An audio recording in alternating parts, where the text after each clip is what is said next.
क्या आपने कभी सोचा है कि किसी कंपनी में 4 साल 11 महीने काम करने के बाद भी जब आप नौकरी छोड़ते हैं तो आपके हाथ खाली क्यों रह जाते हैं?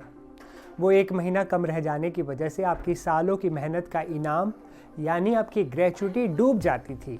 लेकिन अब वक्त बदल गया है।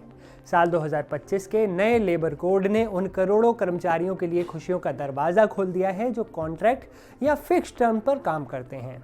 इस बदलाव को ध्यान से समझिए, क्योंकि ये आपकी जेब और आपकी आर्थिक सुरक्षा से जुड़ा मुद्दा है। सवाल ये है कि क्या अब 5 साल का इंतज़ार खत्म हो गया है? क्या अब सिर्फ 1 साल की नौकरी पर भी आपको मोटा पैसा मिल सकता है?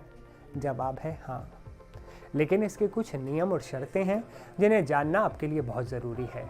आज हम डिकोड करेंगे ग्रेच्युटी के इन नए नियमों को, ताकि अगली बार जब आप नौकरी बदलें तो अपना हक मांगना आप ना भूलें। नमस्ते, मैं हूं असीम और आप देख रहे हैं एनडीटीवी इंडिया। सबसे पहले ये जान लीजिए कि ग्रेच्युटी आखिर होती क्या है। आसान भाषा में कहें तो ये वो पैसा है जो कंपनी अपने कर्मचारी को उसकी वफादारी और लंबी सेवा के बदले एक तोहफे के तौर पर देती है। हालांकि अब तक नियम यह था कि आपको कम से कम 5 साल तक एक ही कंपनी में टिकना होगा, तभी ग्रेच्युटी मिलेगी। लेकिन नए सोशल सिक्योरिटी कोड ने इस नियम को बदल दिया है। अब सरकार ने फिक्स टर्म एम्प्लॉय यानी FTE और कॉन्ट्रैक्ट वर्कर्स के लिए 5 साल की शर्त को खत्म कर दिया है। अगर आप किसी कंपनी के साथ 1 साल के कॉन्ट्रैक्ट पर जुड़े हैं और आपने वो साल पूरा कर लिया है, तो कंपनी आपको ग्रेच्युटी देने से मना नहीं कर सकती। हालांकि जो लोग परमानेंट यानी स्थायी कर्मचारी हैं, उनके लिए अभी भी 5 साल वाला पुराना नियम ही लागू रहेगा।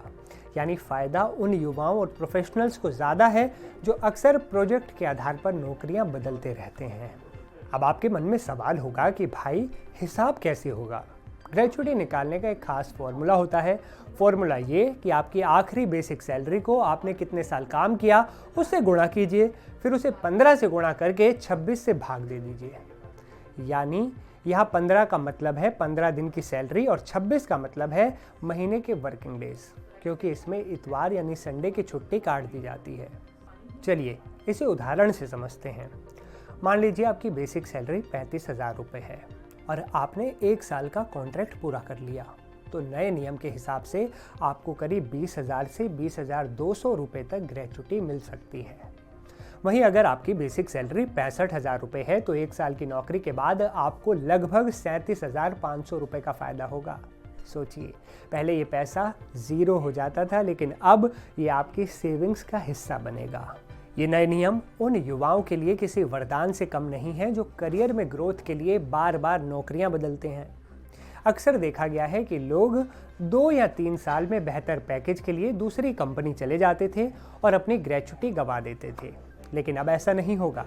एक और ज़रूरी बात याद रखिए कि अगर आपने किसी कंपनी में 1 साल 6 महीने से ज़्यादा काम कर लिया है तो कानूनन उसे पूरा 2 साल माना जाएगा और आपकी ग्रेच्युटी उसी हिसाब से बढ़ भी जाएगी। सबसे अच्छी बात यह है कि ग्रेच्युटी के तौर पर मिलने वाली ये रकम पूरी तरह टैक्स फ्री होती है। यानी ये वो शुद्ध पैसा है जो मुश्किल वक्त में या नई नौकरी शुरू करने से पहले आपके बड़े काम आ सकता है। तो अगली बार जब आप अपना ऑफर लेटर साइन करें तो ये ज़रूर देखें कि आप फिक्स टर्म कैटेगरी में हैं या नहीं, क्योंकि आपका 1 साल का पसीना अब आपको खाली हाथ घर नहीं भेजेगा। ये बदलाव सिर्फ कागज़ नहीं है, बल्कि करोड़ों कामगारों के सम्मान की एक जीत है। ये खबर आपको कैसी लगी कमेंट में ज़रूर बताइएगा और इस वीडियो को उन लोगों के साथ ज़रूर शेयर कीजिए जो कॉन्ट्रैक्ट पर काम करते हैं।